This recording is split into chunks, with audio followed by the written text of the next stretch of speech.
Hi, everybody. So this week, week 13 of English 124, writing about literature, and we are looking again at drama. And this time we're also going to look at criticism. So we looked at criticism a little bit for Goblin Market, and I told you at that point, like, you didn't have to fully read those articles, and you didn't have to respond to the articles as such. I really just wanted you to think about how other people were interpreting the play and then include those interpretations in your literary argument.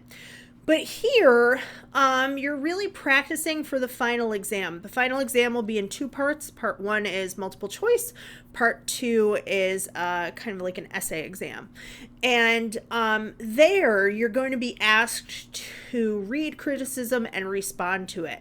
So I wanted you to have a week where you really practiced doing that.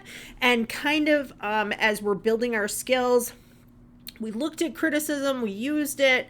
Then we looked at criticism. Now we're looking at it in a little bit more depth.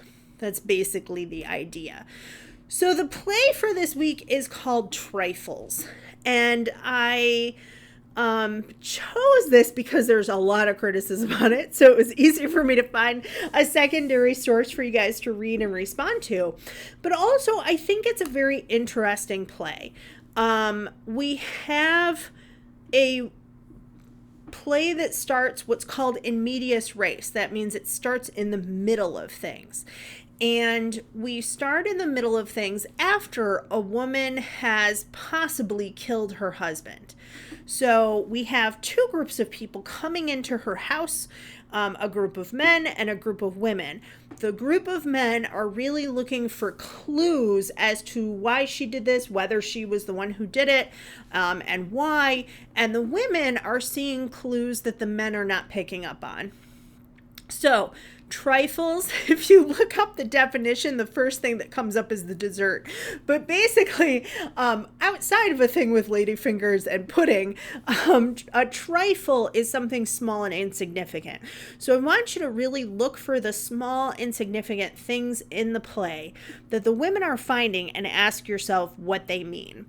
The criticism, I want you to read fully, and then you're going to, in your journal, be responding to it. So you're going to summarize the argument that the scholar is making, and then you're going to agree or disagree with that scholar's interpretation of the play. In your argument, you're going to be considering the playwright's use of literary elements and devices, and I have part two of that lecture for this week. So continue the Elements of Drama lecture. My suggestion would be to watch that lecture first, then read the play, and then read the criticism before doing your assignment. So that's it. I hope that you enjoy the play. It's short, but it's quite interesting, and I think that the playwright has a lot to say. It's kind of a social criticism in a way. So that's it. I hope you like it. Thanks.